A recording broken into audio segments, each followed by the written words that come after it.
الحمد لله نحمده ونستعينه ونستغفره ونعوذ بالله من شرور أنفسنا ومن سيئات أعمالنا من يهد الله فلا مضل له ومن يضلل فلا هادي له وأشهد أن لا إله إلا الله وحده لا شريك له وأشهد أن محمدا عبده ورسوله أرسله بالحق بشيرا ونذيرا أما بعد فأعوذ بالله من الشيطان الرجيم بسم الله الرحمن الرحيم يوم نقول لجهنم هل امتلأت وتقول هل من مزيد وأزلفت الجنة للمتقين غير بعيد هذا ما توعدون لكل أواب حفيظ من خشي الرحمن بالغيب وجاء بقلب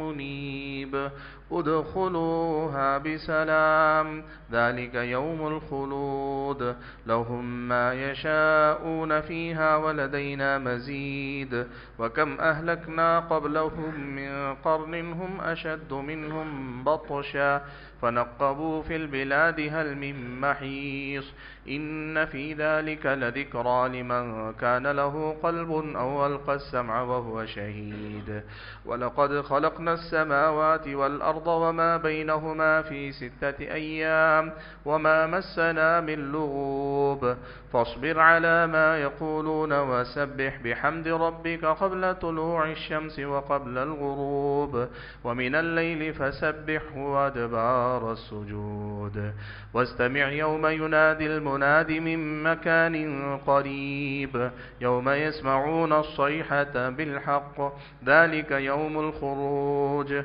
إنا نحن نحيي ونميت وإلينا المصير يوم تشقق الأرض عنهم سراعا ذلك حشر علينا يسير نحن أعلم بما يقولون وما أنت عليهم بجبار فذكر بالقرآن من يخاف وعيد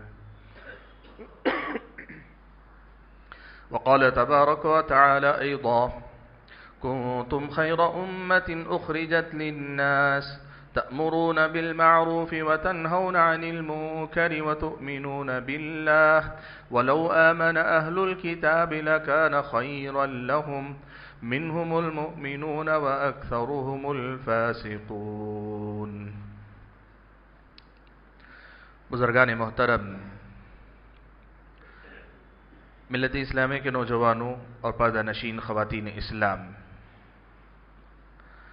اللہ رب ذوالجلال ہم سب کا تنہا خالق، تنہا مالک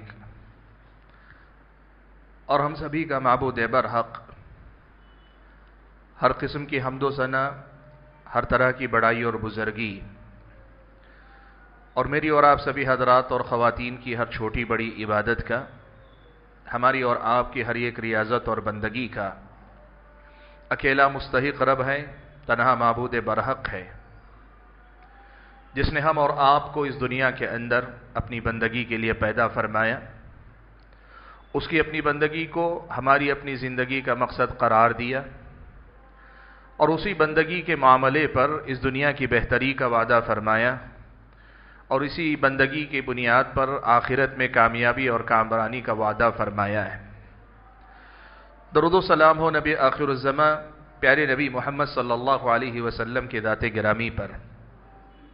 جنہیں اللہ تبارک و تعالی نے خیر کا معلم بنا کر بھیجا، جنہوں نے امت کو اپنے اقوال اور افعال سے، اپنی سیرت اور کردار سے اللہ تبارک و تعالی کی لائی ہوئی وحی کا پیغام عملی نمونے کے شکل میں پڑھایا، سکھایا، امت کے سامنے اللہ تبارک و تعالی کے دین کی جو تعلیمات ہیں اس کی مثال بنا کر خود اپنے آپ کو پیش فرمایا، اور رہتی دنیا تک کے لیے اللہ تبارک و تعالی کے حکم کے مطابق خود کو اسوہ حسنہ بنا کر دنیا کے سامنے ایک آئیڈیل، ایک نمونے کے طور پر اپنی حیثیت منوا لی۔ حاضرین گرامی، ہم اور آپ یہ بات اچھی طرح سے جانتے ہیں کہ ہمیں اس دنیا میں اللہ تبارک و تعالیٰ کی بندگی کے لیے پیدا کیا گیا،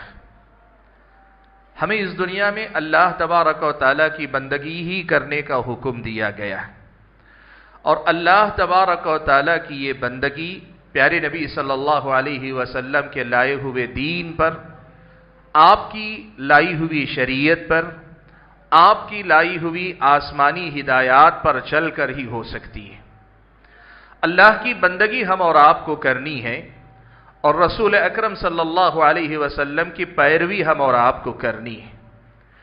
اس لیے کہ پیروی اللہ تبارک و تعالیٰ کی بندگی ہے، اور اللہ کی بندگی نبی کی پیروی ہی سے ہو سکتی ہے۔ یہ دونوں ساتھ ساتھ چلتے ہیں۔ اللہ کی عبادت ہے تو نبی کی اتباع ہے۔ اللہ تبارک و تعالیٰ کی ہم اور آپ بندگی کر رہے ہیں تو وہ بندگی کا راستہ نبی کی سنت، نبی کی شریعت، آپ کی لائی ہوئی جو ہدایات ہیں، آسمانی ہدایات، ان کو اپنی زندگیوں میں جگہ دے کر ہی ہم اور آپ کامیاب اور کامران ہو سکتے ہیں۔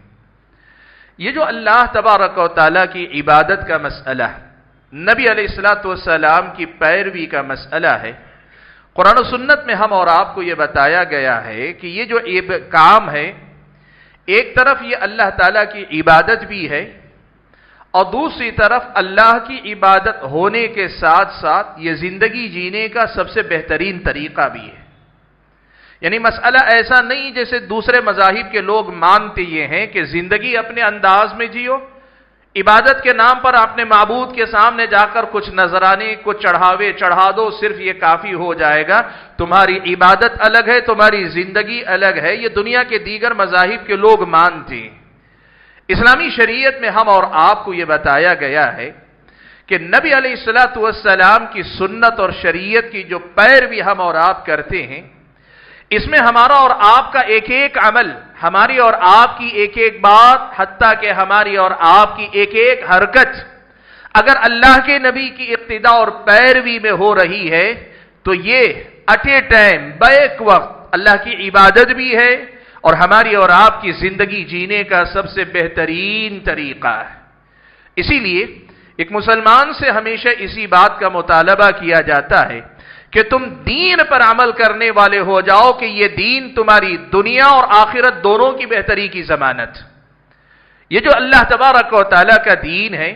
یہ تمہاری دنیا بھی سنوارتا ہے، یہ تمہاری آخرت کی کامیابی کی ضمانت بھی بن جاتا ہے۔ یہاں تمہیں دنیا کے لیے کچھ اور کرنے کہ مجھے ایک اچھی زندگی جینے کے لیے مجھے اپنے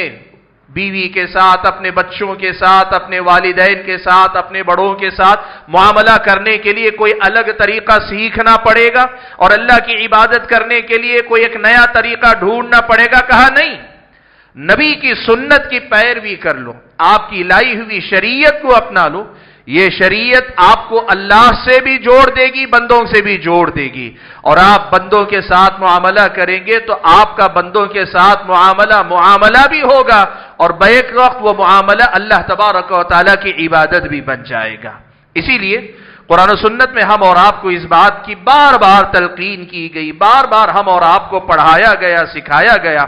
کہ زندگی میں اصل جو کمال ہے وہ بندگی ہے۔ زندگی میں جو اصل کمال ہے وہ ہماری اور آپ کی بندگی۔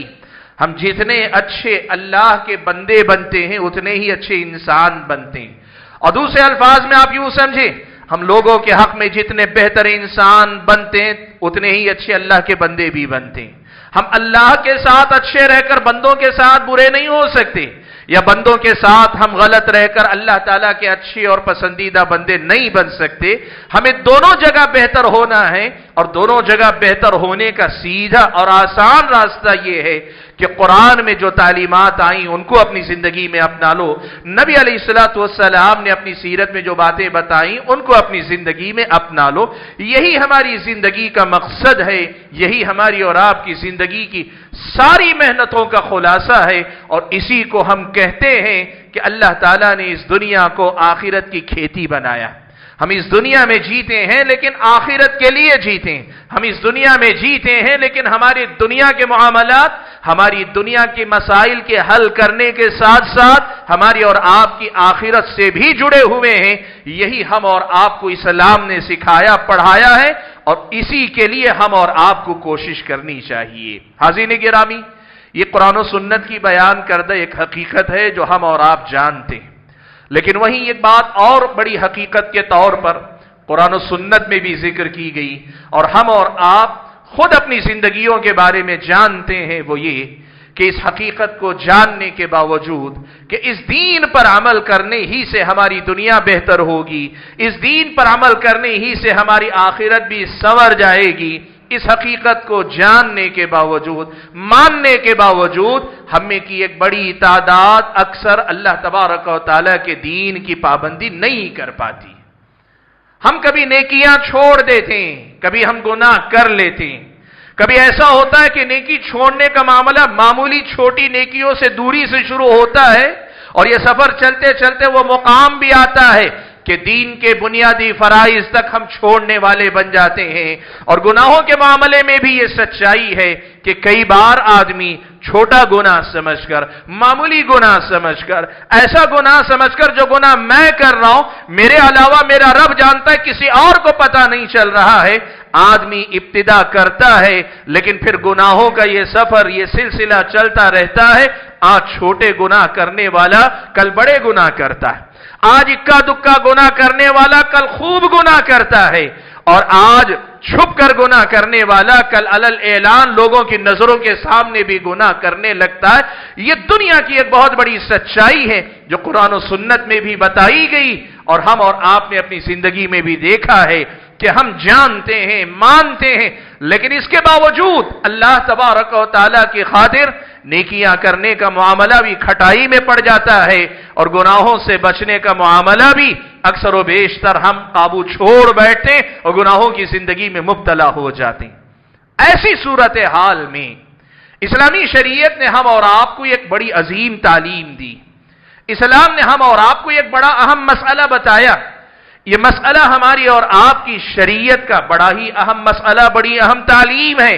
جس تعلیم کو ہمارے اور آپ کے سماج میں زندہ رہنا چاہیے۔ اور جب یہ تعلیم زندہ رہتی ہے تو پھر یہ میرے اور آپ کی جو ایمان کی موت کا جو سفر چل رہا ہے وہ سفر پھر سے ایمان کی زندگی کی طرف لوٹنے کا سبب بن سکتا ہے، شرط یہ کہ اس تعلیم کو ہم اور آپ اپنے سماج کے اندر زندہ رکھیں۔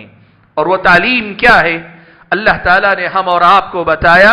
کہ تمہارے سماج میں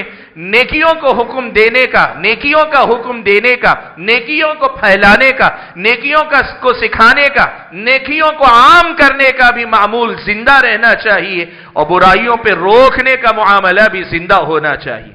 امر بالمعروف نہی عن المنکر، نیکی کا حکم دینا اور برائی سے روکنا، یہ تمہارے اپنے سماج میں لازماً زندہ رہنا چاہیے۔ اللہ نے فرمایا والمؤمنون والمؤمنات بعضهم اولیاء بعض، مومن مرد اور مومن عورتیں بعضهم اولیاء بعض، ان میں کے بعض کے دوست ہیں، قریبی ہیں، نزدیکی ہیں، خیر خواہ ہیں، ایک دوسرے کے ذمہ دار ہیں۔ بعضهم اولیاء بعض، مومن آپس میں ایک دوسرے کے خیر خواہ اور ایک دوسرے کے ذمہ دار ہیں۔ تو یہ کیا کرتے ہیں؟ یأمرون بالمعروف وینہون عن المنکر، یہ نیکیوں کا حکم دیتے ہیں اور برائیوں سے روکتے رہتے ہیں، یہ نیکیوں کی ترغیب دیتے ہیں اور برائیوں پر تنبیہ کرتے ہیں۔ اور آگے اللہ نے فرمایا وَيُقِيمُونَ الصَّلَاةَ وَيُؤْتُونَ الزَّكَاةَ، اور اس کے ساتھ نماز بھی قائم کرتے ہیں، زکوٰۃ بھی ادا کرتے ہیں، وَيُطِيعُونَ اللَّهَ وَرَسُولَهُ، اللہ اس کے رسول کی اطاعت بھی کرتے ہیں، اولئک سیرحمهم اللہ، ایسے ہی لوگوں پر اللہ تعالیٰ کی رحمت اترتی ہے۔ حاضرین گرامی، اس آیت میں جو بات بیان کی گئی وہ بڑی اہم بات، وہ بات یہ ہے کہ سماج میں مومنوں کا آپس میں ایک دوسرے سے جو ایمانی رشتہ اور ایمان کے ایک دوسرے کے ایمان کو سہارا دینے کی جو ذمہ داری، اس کا راستہ اللہ تعالیٰ نے یہی بتایا ہے کہ ہم آپس میں ایک دوسرے کو نیکی کا حکم دینے والے اور برائی سے روکنے والے بن کر رہیں، نیکیوں کی ترغیب دیں، نیکیوں کی طرف لوگوں کو بلائیں، نیکی کی طرف ابھاریں، نیکی کرنے کی طرف لوگوں کو لے کر چلنے کی کوشش کریں، اور جب برائی دیکھیں تو برائی کو روکیں، برائی کرنے والوں کو روکیں، برائی کے خاتمے کی کوشش کریں، برائی کے نقصانات بتائیں، برائی کرنے والے کا دنیا میں جو نقصان ہے، آخرت میں جو نقصان ہے، اسے لوگوں کے سامنے کھول کر رکھیں۔ یہ ہمارے اور آپ کے سماج میں زندہ حقیقت کے طور پہ رہنا چاہیے کہ ہم اور آپ نیکی کا حکم دیں اور برائیوں سے لوگوں کو روکنے والے بنیں۔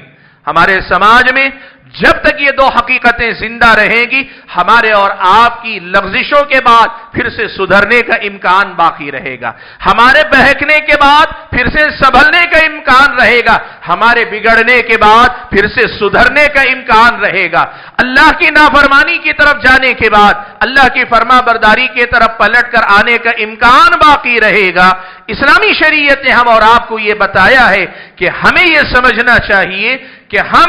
یہاں یہ سوچ کر خاموش نہیں رہ سکتے کہ ہر آدمی کو معلوم ہے، بھئی نماز پڑھنا سب کو معلوم ہے، کیا ضرورت ہے کوئی نماز پڑھتا ہے تو ہم نہ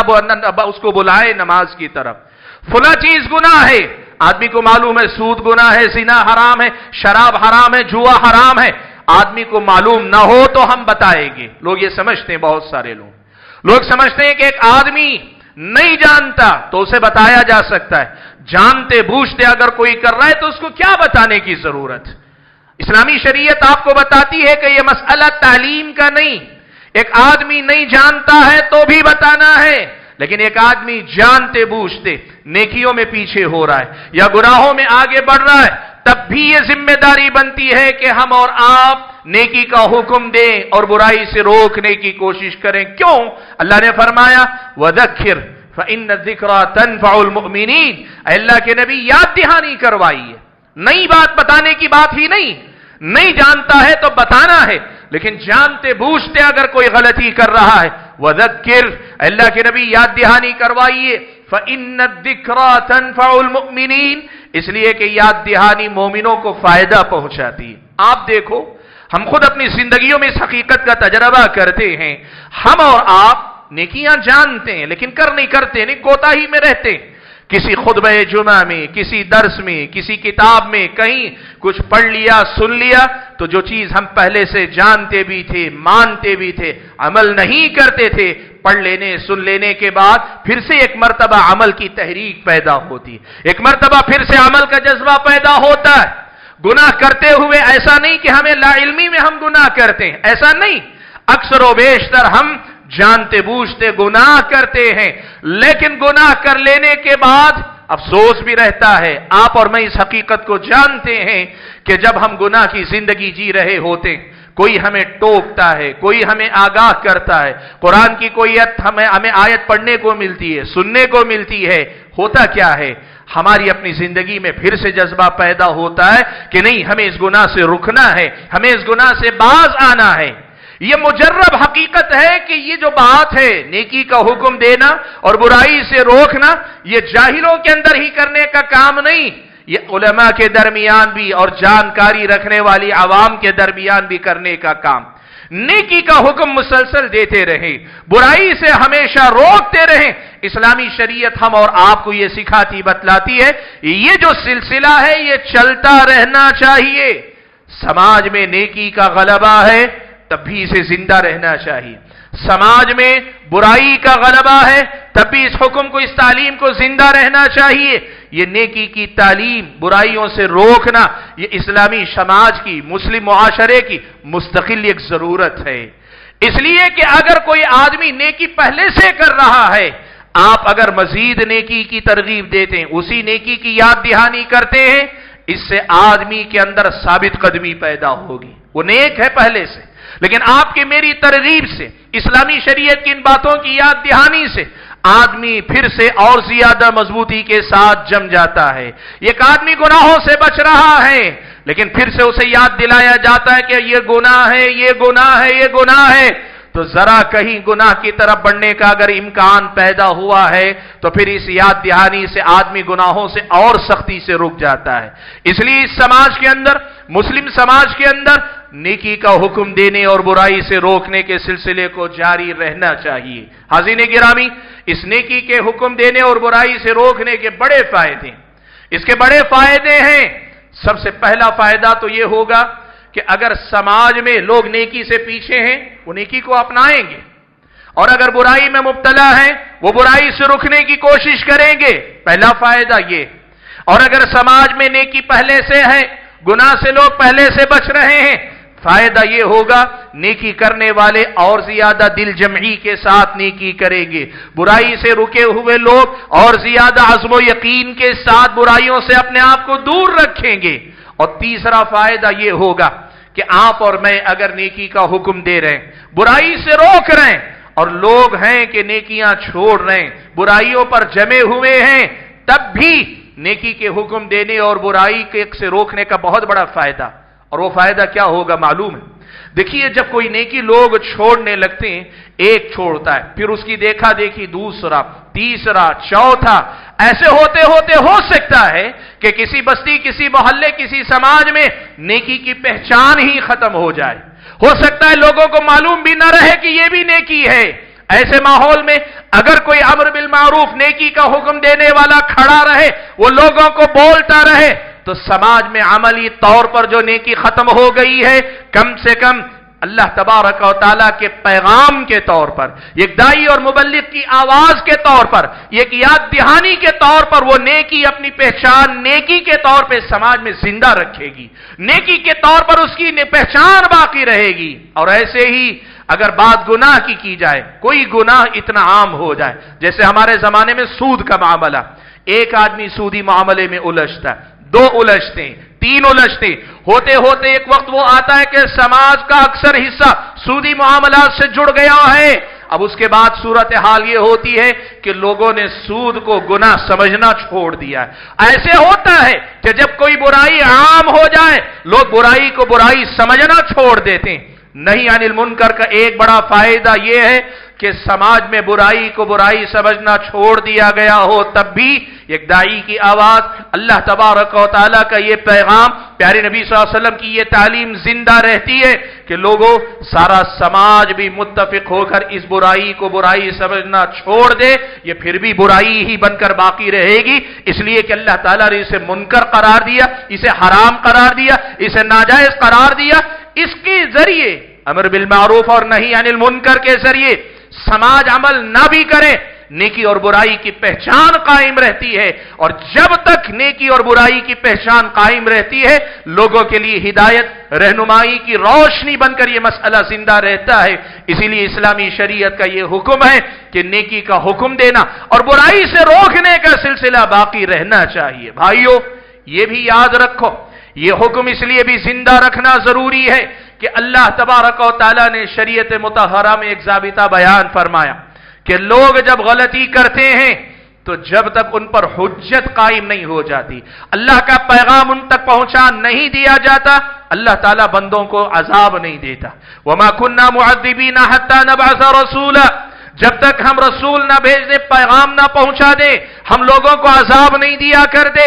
نیکی کا حکم اور برائی سے روکنے کا جو معاملہ ہے، یہ اللہ تعالیٰ کی حجت ہے جو لوگوں پہ قائم ہوتی رہتی ہے۔ کوئی مانتا ہے، نہیں مانتا، کوئی ساتھ دیتا ہے، نہیں دیتا، کوئی تائید کرتا ہے، کوئی مخالفت کرتا ہے، کوئی آدمی ایسا ہے جو آپ کے لیے آسانیاں پیدا کرتا ہے، کوئی آپ کے کام میں رکاوٹیں پیدا کرتا ہے، اس سے فرق نہیں پڑتا۔ فرق اس سے پڑتا ہے کہ آپ نے اللہ تعالیٰ کا پیغام اللہ کے بندوں تک پہنچا دیا، ان پر حجت قائم کر دی، ان کو بتا دیا کہ دیکھو یہ نیکی ہے، یہ برائی ہے، تمہیں یہ کرنا ہے، اس سے بچنا ہے، یہ تمہارے رب کا حکم ہے، یہ تمہارے اپنے نبی کی تعلیم ہے۔ یہ پیغام اللہ تعالیٰ کی حجت ہے جو بندوں پر قائم ہوتی رہتی ہے۔ بھائیو، نیکی کا حکم دینے اور برائی سے روکنے کے بڑے فائدے،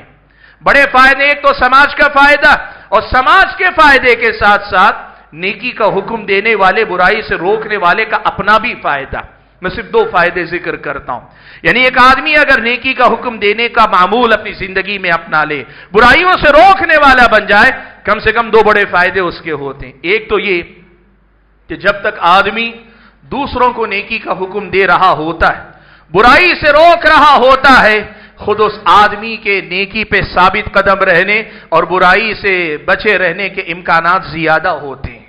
یعنی آدمی دوسروں کو روکتا ہے، دوسروں کو تعلیم دیتا ہے، لیکن اس کا دوسروں کے لیے محنت کرنا، اللہ تعالیٰ اس کی برکت یہ دکھاتا ہے کہ خود اس آدمی کو اللہ تعالیٰ توفیق سے مالا مال کرتا ہے۔ بہت کم ایسا ہوتا ہے کہ آدمی لوگوں کو بھی نیکی کا حکم دے، برائیوں سے روکے، لیکن خود عمل نہ کرے، ایسا کم ہوتا ہے۔ ورنہ اللہ تعالیٰ کی طرف سے اکثر یہ انعام ملتا ہے کہ نیکی کا حکم دینے والے کو نیکی پہ ثابت قدمی اللہ عطا کرتا ہے، برائیوں سے روکنے والے کو اللہ تعالیٰ خود برائیوں سے رکنے کی توفیق عطا کرتا ہے۔ اسی لیے سماج میں خود کو، اپنے گھر کو، اپنی نسل کو بچانے کے لیے ہم اور آپ کو یہ کردار قبول کرنا چاہیے کہ ہم نیکی کا حکم دینے والے اور برائی سے رکنے والے بن کر زندگی گزاریں گے۔ اور دوسرا پہلو یہ ہے، یاد رکھو اللہ کے بندو، کہ قرآن و سنت میں ہمیں یہ بات بیان کی گئی کہ ہم نے اگر کسی آدمی کو نیکی کی طرف دعوت دی، ہمارے نیکی کی طرف بلانے کی وجہ سے وہ اس نیکی کو اپنا لیتا ہے، زندگی بھر جب تک وہ اس نیکی پہ عمل کرتا رہے گا، اللہ اس کا اجر اس کو تو دے گا ہی، لیکن اس کے اجر کے برابر اللہ تعالیٰ نیکی کی طرف بلانے والے کو بھی اجر عطا فرمائے گا۔ آپ نے ایک آدمی کو نمازی بنا دیا، زندگی بھر کی اس کی نمازیں اس کے اعمال نامے میں بھی لکھی گئی، ساتھ میں آپ کے میرے اعمال نامے میں بھی یہ ساری نمازیں لکھی جائیں گی۔ آپ نے اور میں نے کسی آدمی کو گناہ سے روک لیا، اب اس گناہ سے رکنے کے نتیجے میں جتنے گناہ وہ کر سکتا تھا اس نے توبہ کی، توبہ سے جو فائدہ اسے ملا وہ فائدہ اس کے حساب میں لکھے جانے کے ساتھ ہمارے اور آپ کے اعمال نامے بھی لکھا جائے گا۔ دنیا کی ایسی کون سی تجارت ہے، دنیا کی ایسی کون سی تجارت ہے جو آپ کی کسی محنت پر اتنا زیادہ منافع دے کہ آپ نے ایک مرتبہ آدمی کو نیکی کی طرف بلایا، کل اگر وہ آدمی نیکی پہ چلنے والا ہو جائے، رہتی دنیا تک آپ کی اس دعوت کا اثر اس کے ہی نہیں، اس کی اپنی نسلوں میں بھی اگر چلتا رہے، اللہ تعالیٰ آپ کے اعمال نامے میں وہ نیکیاں لکھتا جائے گا۔ اس سے بڑی تجارت کیا ہو سکتی، اس سے بڑے فائدے کا کام کیا ہو سکتا ہے؟ حاضرین گرامی، اسی لیے بات یاد رکھیں کہ ہم اور آپ کو نیکی کا حکم دینے والا اور برائیوں سے روکنے والا بن کر زندگی گزارنے کی ضرورت ہے۔ اور آپ یہ بات جان لیں، قرآن و سنت میں ہم اور آپ کو یہ بات بتائی گئی ہے کہ سماج میں، امت میں ایک گروہ کم سے کم لازمی طور پر یہ کام کرنے والا رہنا چاہیے۔ اسے کہتے ہیں فرض کفایہ۔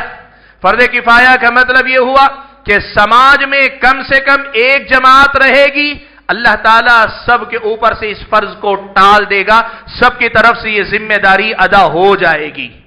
اور اگر یہ نہیں ہو سکا، سماج میں سارے کے سارے لوگ، نیکی کا حکم دینے والا کوئی نہیں، برائی سے روکنے والا کوئی نہیں ہے، تو پھر اسلامی شریعت کے مطابق سارے امتی گنہگار ہوں گے اور اللہ تعالیٰ کے پاس سب کی پکڑ ہوگی۔ فرض کفایہ کا یہ مطلب ہے، اور امر بالمعروف اور نہی عن المنکر کی یہ ذمہ داری، نیکی کا حکم دینا اور برائی سے روکنے کی یہ ذمہ داری،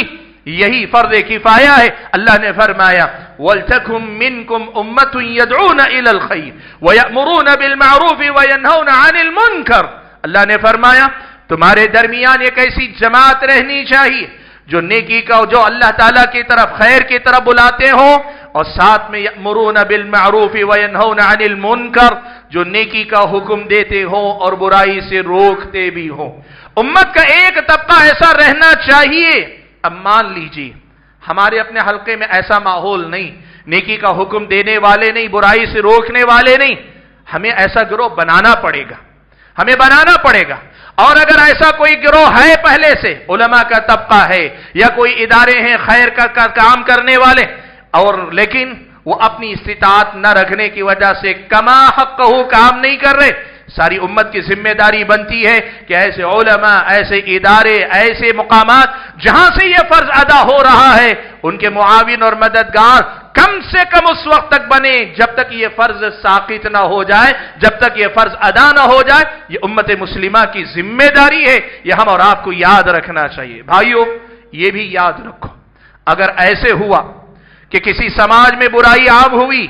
اور اس برائی پہ کوئی روکنے والا نہیں ہے، اللہ تبارک و تعالیٰ کا عذاب آئے گا، صرف برائی سے روکنے والے بچیں گے، ورنہ اللہ تعالیٰ سب کو عذاب میں مبتلا کرے گا۔ دو قسم کے لوگ ہیں، ایک بستی ہے جہاں کوئی برائی بہت عام ہے، اور دوسری طرف اس بستی میں کچھ لوگ ہیں جو برائی سے روکتے ہیں۔ اسلامی شریعت ہم اور آپ کو بتاتی ہے کل اگر اللہ کی پکڑ آئے گی یا آج اگر اللہ تعالیٰ کی گرفت ہوگی، وہ برائی سے روکنے والوں کو اللہ بخش دے گا، بقیہ لوگوں کو اللہ ہلاک و برباد کرے گا، بقیہ لوگوں پہ اللہ کا عذاب آئے گا، بقیہ لوگوں کو سزا دی جائے گی۔ اور اگر یہی معاملہ الٹ جائے، کسی بستی میں برائی عام ہے، اب کوئی ایک دوسرے کو روکنا نہیں چاہتا، کوئی ایک دوسرے کو ٹوکنا نہیں چاہتا، ایسی صورت میں اگر اللہ تعالیٰ کی پکڑ ہوگی، اللہ تعالیٰ کی طرف سے عذاب آئے گا، برے لوگوں پر بھی آئے گا، اور وہ جو نیک لوگ جو اس برائی سے روکتے نہیں ان پر بھی اللہ تعالیٰ کا عذاب آئے گا۔ سبحان اللہ۔ پیارے نبی صلی اللہ علیہ وسلم نے فرمایا کہ لوگ جب اپنے درمیان کسی برائی کو دیکھیں، ان کے درمیان گناہوں کا ارتکاب کیا جاتا ہو اور وہ اس برائی کو روکنے کی قدرت رکھتے ہو، طاقت رکھتے ہو، اس سے تنبیہ کرنے، لوگوں کو منع کرنے کی استطاعت رکھتے ہو، لیکن اس برائی سے روکے نہیں، یوشک ان یعمہم اللہ بعقاب، قریب ہے کہ اللہ تعالیٰ ان سب کے سب کو اپنے عذاب میں مبتلا کر دے، اپنی سزا میں اللہ تعالیٰ سب کو مبتلا کر دے۔ قرآن مجید میں اللہ تعالیٰ نے بنی اسرائیل کی مثال بیان کی، وَإِذْ قَالَتْ أُمَّةٌ مِّنْهُمْ لِمَ تَعِظُونَ قَوْمًا اللَّهُ مُهْلِكُهُمْ أَوْ مُعَذِّبُهُمْ عَذَابًا شَدِيدًا قَالُوا مَعْذِرَةً إِلَىٰ رَبِّكُمْ۔ اللہ تعالیٰ نے قرآن مجید کے اندر نقل کیا، بنی اسرائیل کو اللہ تعالیٰ نے ہفتے کے دن مچھلی کا شکار کرنے سے منع کیا تھا۔ بنی اسرائیل کے کچھ لوگوں نے یہ غلط راستہ اپنایا، ہفتے کے دن شکار نہیں کرتے تھے، البتہ مچھلیوں کو ایک جگہ ایسے اکٹھا کر لیتے تھے کہ ہفتے کے دن وہاں کے جمع ہو جائیں، یہ اتوار کے دن جا کے شکار کر لے۔ یہ اللہ تعالیٰ کے احکام کے ساتھ کھلواڑ تھا، اللہ تبارک و تعالیٰ کے سامنے ایک قسم کی چال بازی تھی، ایک قسم کی عیاری تھی، بلا وجہ کی ہوشیاری تھی، یہ اللہ تعالیٰ کے احکام کی پامالی تھی۔ جب یہ غلطی کی تو ہوا یہ، بنی اسرائیل کے بعض لوگوں نے غلطی کرنے والوں کو روکا، بنی اسرائیل کے بعض لوگوں نے وہ جو غلطی کر رہے ہیں ان کو ٹوکا، تو پھر ہوا یہ کہ قوم کا ایک تیسرا طبقہ تھا، انہوں نے کہا کہ بھائی یہ لوگ برباد لوگ ہیں، یہ خراب لوگ ہیں، یہ نافرمان لوگ ہیں، یہ سرکش لوگ ہیں، یہ غلطی کر رہے ہیں تو کرنے دو، آپ کیوں اپنے آپ کو ان کے پیچھے ہلاک کر رہے ہیں، کیوں اپنے آپ کو ان کے پیچھے لگا رہے ہیں، آپ کیوں ان کے پیچھے پڑے؟ ان لوگوں نے کہا معذرۃ الی ربکم، ایک تو سبب یہ ہے کہ کم سے کم اللہ تعالیٰ کے پاس ہم معذور ہو جائیں، ہم پکڑ سے بچ جائیں، اللہ کے سامنے کم سے کم ہمارا عذر برقرار رہے، اور دوسری وجہ یہ کیا پتا ہمارے روکنے سے وہ لوگ گناہوں سے رک جائے، کیا پتا ہمارے بولنے پر وہ گناہوں سے توبہ کر لے، اسی لیے ہم ان کو نصیحت کر رہے ہیں۔ اللہ نے قرآن مجید کی آیت نازل فرمائی، کہا فَلَمَّا نَسُوا مَا ذُكِّرُوا بِهِ، جب ہماری ان تعلیمات کو لوگوں نے بھلا دیا، بنی اسرائیل نے بھلا دیا، تو کیا ہوا؟ أَنْجَيْنَا الَّذِينَ يَنْهَوْنَ عَنِ السُّوءِ، ہمارا عذاب آیا، جو برائی سے روک رہے تھے ہم نے ان کو نجات دے دی، اور اس کے بعد جو لوگ تھے ان کو ہم نے تباہ و برباد کر دیا۔ اللہ کے بندو، نیکی کا حکم دینے اور برائی سے روکنے کا فائدہ کیا ہوگا؟ مان لیجئے ہمارے سماج میں سود عام ہے، سود کی وجہ سے بے برکتی آتی، سود نحوست ہے، سود اللہ تعالیٰ کے غضب کو دعوت دینا، سود اللہ تبارک و تعالیٰ کے ساتھ جنگ کرنا ہے، قرآن کے الفاظ میں اگر کہیں۔ اب اتنی بڑی غلطی کرنے والا کوئی محلہ، کوئی بستی، کوئی سماج ہے، وہاں سب لوگوں پر اس کے بدلے میں اگر اللہ تعالیٰ کی طرف سے سزا اترے، بے برکتی آئے، اللہ ان کا رزق چھین لے، اللہ تعالیٰ ان کا رزق ختم کر دے، اللہ کاروبار میں گھاٹا کر دے، ہوگا کیا؟ اس برائی سے روکنے والوں کو اللہ تعالیٰ ایسے عذاب سے بچا لے گا، بستی میں سارے لوگوں کو پریشانی آئے گی، لیکن جو برائیوں سے روکنے والے اللہ تعالیٰ ان کو اس برائی سے، نقصان سے بچا لے گا۔ اسلامی شریعت نے ہم اور آپ کو یہ ادب سکھایا ہے کہ دیکھو برے لوگوں پہ جب عذاب آتا ہے اپنے آپ کو اس عذاب سے روکنا ہے، تو برے لوگوں کا ساتھ نہ دینا ہی کافی نہیں، برے لوگوں کو برائی سے روکنا ضروری نہیں کہ آپ برے تب ہیں جب آپ برے لوگوں کا ساتھ دیں۔ اسلامی شریعت کہتی ہے برائی دیکھ کر آپ اگر روکتے نہیں، نیکی کا حکم دیتے نہیں ہیں، اسلامی شریعت کی نظر میں یہ خود بھی کہیں نہ کہیں یہ غلطی ہے، اور کہیں نہ کہیں برائی کا بڑھاوا جو ہو رہا ہے اس میں آپ کا بھی اپنا کردار ہے، اسی لیے اسلامی شریعت نے آپ کو اور مجھ کو ایسا کرنے کا حکم دیا۔ رہی بات، ایک بات میں آپ کے سامنے اور ذکر کر دوں، قرآن مجید کی ایک آیت کریمہ جس میں اللہ تبارک و تعالیٰ نے ایک اور حکم دیا۔ اللہ نے فرمایا یا ایھا الذین آمنوا علیکم انفسکم لا یضرکم من ضل اذا اہتدیتم، اللہ نے فرمایا کہ ایمان والو تم اپنے نفس کی خبر لو، تم اپنی فکر میں رہو، لا یضرکم من ضل اذا اہتدیتم، تم ہدایت یافتہ ہو گئے ہو تو کوئی گمراہ ہوتا ہے تو اس سے تمہیں فرق نہیں پڑنا چاہیے، کوئی بھٹک رہا ہے، کوئی گمراہ ہو رہا ہے، جب تک تم ہدایت پر ہو تمہیں اس کی پرواہ نہیں کرنی چاہیے کہ کوئی آدمی گمراہ ہو رہا ہے، اس لیے تم اپنے ہی نفس کی فکر کرو۔ حاضرین گرامی، اس آیت کا ایک صحیح مفہوم ہے اور بسا اوقات اس آیت کا غلط مفہوم سمجھا جاتا ہے اور ماضی میں بھی سمجھا گیا۔ وہ کیا ہے؟ بھئی تم اپنی فکر کرو نا، تمہیں کیا پڑی ہے سب کی؟ اپنی دنیا دیکھو۔ کئی بار تو یہ بھی ہوتا ہے، آپ جس آدمی کو برائی سے روک رہے وہ آپ سے کہتا ہے تمہیں کیا غرض؟ میری زندگی، میرا کاروبار ہے، میرا گھر ہے، میرے اپنے معاملات ہیں، تمہیں اس سے کیا لینا دینا؟ یہ کبھی کبھار اس آدمی کی طرف سے بات آتی ہے جو برائی میں مبتلا ہے، اور کبھی کبھار یہ بات سماج کی طرف سے آتا ہے۔ کیوں اپنے آپ کو آپ ان کے پیچھے ہلکان کر رہے ہیں؟ کیوں آپ اپنے آپ کو ان کے پیچھے لگا کر خامخواہ پریشان ہو رہے ہیں؟ کیوں آپ ان کے معاملات میں دخل دے رہے ہیں؟ کیوں آپ برائی سے روک رہے ہیں؟ کیوں آپ نیکی کا حکم دینے کے چکر میں پڑے ہوئے؟ چھوڑ دیں، کیا ان کو معلوم نہیں؟ نیکی بھی معلوم ہے، برائی بھی معلوم ہے، چھوڑے، برباد ہو رہا ہے تو برباد ہونے دے، کیا ضرورت ہے نیکی کا حکم دینے، برائی سے روکنے کی؟ اور کئی بار ایسا ہوتا ہے کہ یہ شیطانی وسوسے کے نتیجے میں خود آدمی کے اندر خیال پیدا ہوتا ہے، بھائی میں سب کا ذمہ دار تھوڑی ہوں، مجھے اپنی ذمہ داری ہے، میں اپنے نفس کی فکر کروں گا، مجھے سب کی ذمہ داری تھوڑی ہے۔ اسلامی شریعت نے آپ کو کہا کہ نہیں، ایسا نہیں، تمہیں نیکی کا حکم دینا پڑے گا، برائی سے روکنا پڑے گا۔ دیکھیے یہ آیت کریمہ جو میں نے پڑھی، اس آیت میں ایک ظاہری مفہوم لوگوں کی سمجھ میں آتا ہے، علیکم انفسکم، تم اپنی فکر کرو، لا یضرکم من ضل اذا اہتدیتم، تمہیں اللہ نے ہدایت دے دی ہے، کوئی گمراہ ہو رہا ہے تو اس سے تمہیں کوئی فرق نہیں پڑنا چاہیے۔ لوگ یہ سمجھ سکتے ہیں کہ قرآن میں یہ بتایا گیا ہے، لیکن میں آپ کو بتاؤں اس آیت کا معنی وہ نہیں جو لوگ سمجھے یا پرانے زمانے میں لوگوں نے سمجھا تھا۔ اس آیت کا صحیح مفہوم کیا ہے صحابہ کرام نے ہم اور آپ کو سمجھا ہے۔ سب سے پہلے حضرت ابوبکر صدیق رضی اللہ تعالیٰ عنہ کا حوالہ آپ کے سامنے۔ ایک مرتبہ حضرت ابوبکر صدیق رضی اللہ تعالیٰ عنہ صحابہ کے درمیان کھڑے ہو کر تقریر کی اور کہا کہ لوگوں، قرآن مجید کی ایک آیت ایسی ہے جسے تم لوگ پڑھتے ہو وَتَضَعُونَهَا فِي غَيْرِ مَوْضِعِهَا، لیکن اس آیت کا جو محمل ہے، جو مقام ہے، اسے وہاں رکھنے کے بجائے کہیں اور لے جاتے ہو۔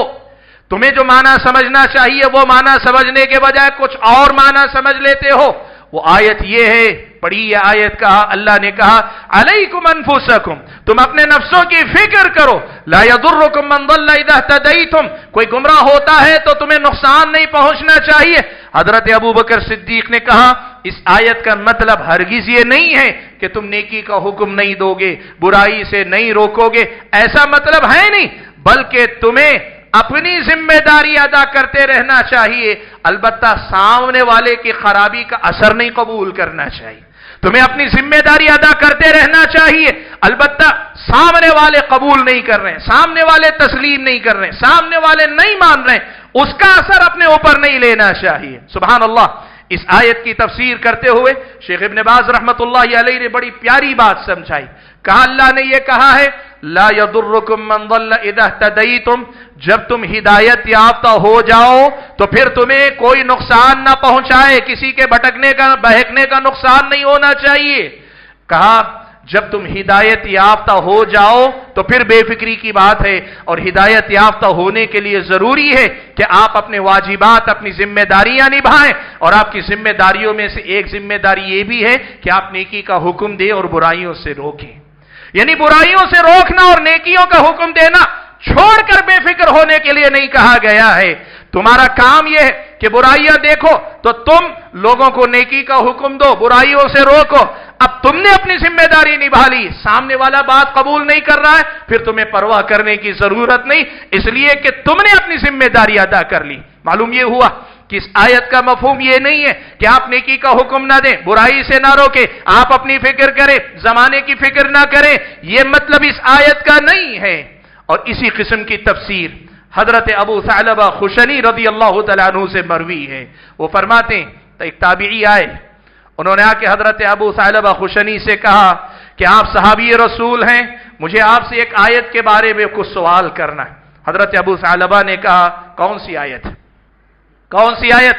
کہا یہی آیت یا ایھا الذین آمنوا علیکم انفسکم، اے لوگو تم اپنے نفس کی فکر کرو، اپنی پرواہ کرو، لا یضرکم من ضل اذا اہتدیتم، کوئی گمراہ ہوتا ہے، بھٹکتا ہے، جب تم ہدایت یافتہ ہو تو کسی اور کے گمراہ ہونے کی پرواہ نہ کرو۔ یہ جو آیت نازل ہوئی ہے اس کا کیا مطلب ہے؟ حضرت ابو ثعلبہ نے کہا کہ اللہ کے بندے آج تم مجھ سے پوچھ رہے ہو، میں تمہیں بتا دوں کہ یہی اشکال مجھے آیا تھا تو میں نے اللہ کے نبی سے یہ سوال پوچھا،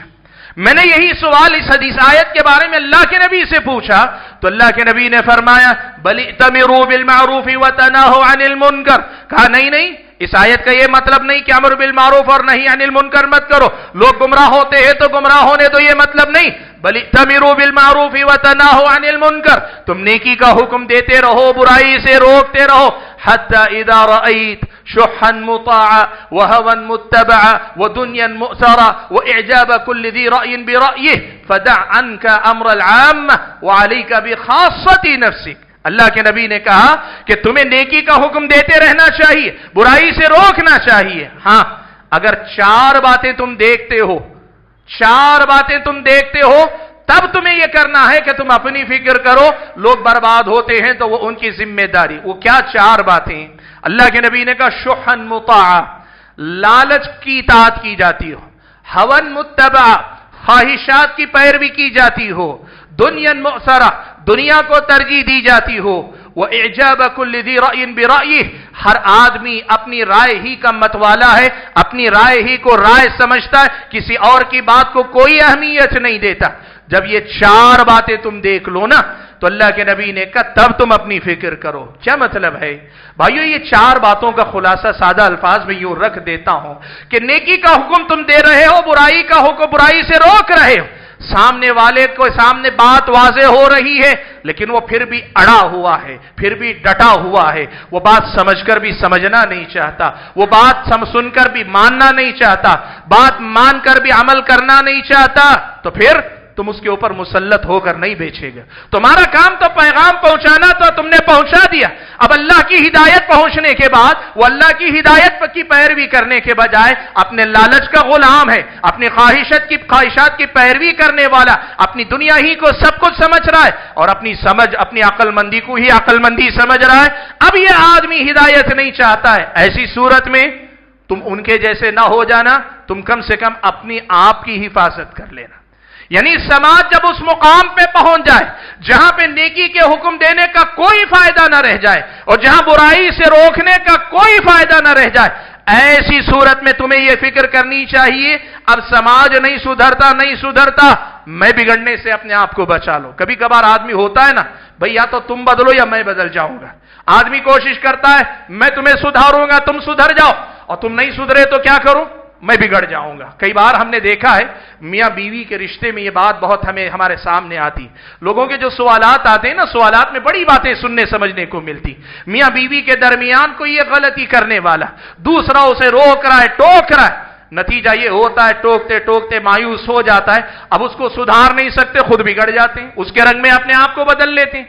یہاں اس بات سے روکا گیا ہے کہ سامنے والا اگر ہدایت قبول کرنے کے لیے تیار نہیں، کم سے کم تم اپنے آپ کو اس رنگ میں رنگنے والے نہ بنو۔ علیکم انفسکم، اپنے نفس کی حفاظت کرو۔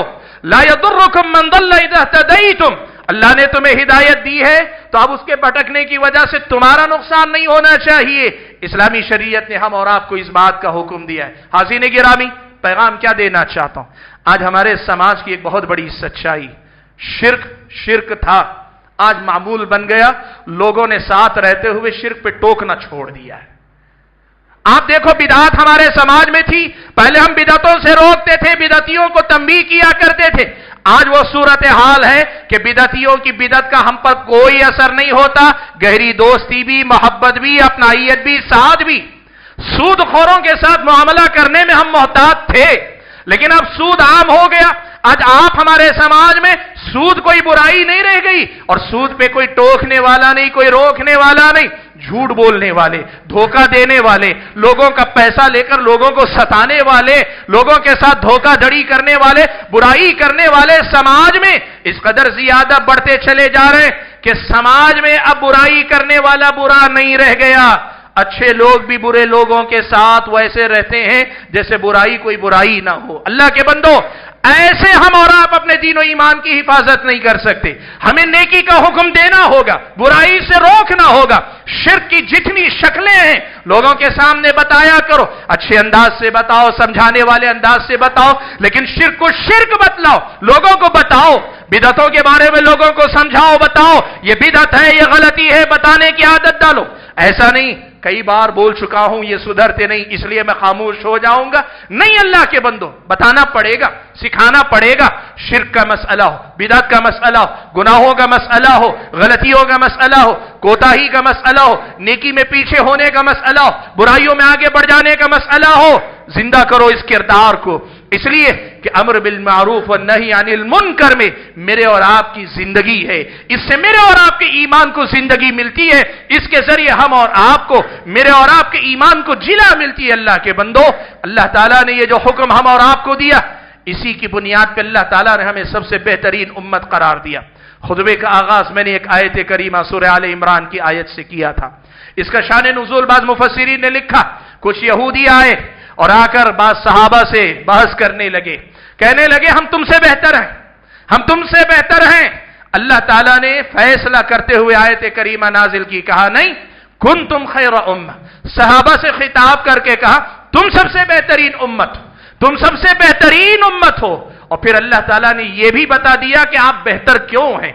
آپ بہتر کیوں ہیں، اللہ نے بیان کیا، کہا تأمرون بالمعروف وتنہون عن المنکر، تم نیکیوں کو دیکھ کر تم نیکیوں کا حکم دیتے ہو، برائیوں سے روکتے ہو، وتؤمنون باللہ، اور اللہ پہ ایمان رکھتے ہو۔ یہ یہودی ایک تو اللہ کے رسول پہ ایمان نہیں لاتے، اور دوسری طرف یہودیوں کی روش یہ تھی، وہ نیکیوں کا حکم دینا چھوڑ چکے تھے، وہ برائیوں سے روکنا چھوڑ چکے تھے۔ اللہ نے کہا نہیں، تم یہودیوں جیسے نہیں، تم بہتر ہو، اس لیے کہ اللہ پہ ایمان لانے کے ساتھ ساتھ نیکی کا حکم دیتے ہو اور برائیوں سے روکتے ہو۔ اللہ کے بندو، ہم خیر امت اللہ تعالیٰ نے ہمیں بنایا ہے، اس خیر کی وجوہات میں سے دو بڑی وجوہات نیکی کا حکم دینا اور برائیوں سے روکنا ہے۔ اسی کی وجہ سے ہم بہتر ہیں اور اسی کی وجہ سے ہم بہتر رہ سکتے، اسی کے ذریعے ہم اپنی بہتری کو برقرار رکھ سکتے ہیں۔ اس لیے سماج میں نیکی کا حکم دینے اور برائی سے روکنے کا جو معاملہ ہے، اس حکم کو زندہ رکھو، اس کی فضیلتیں بہت ہیں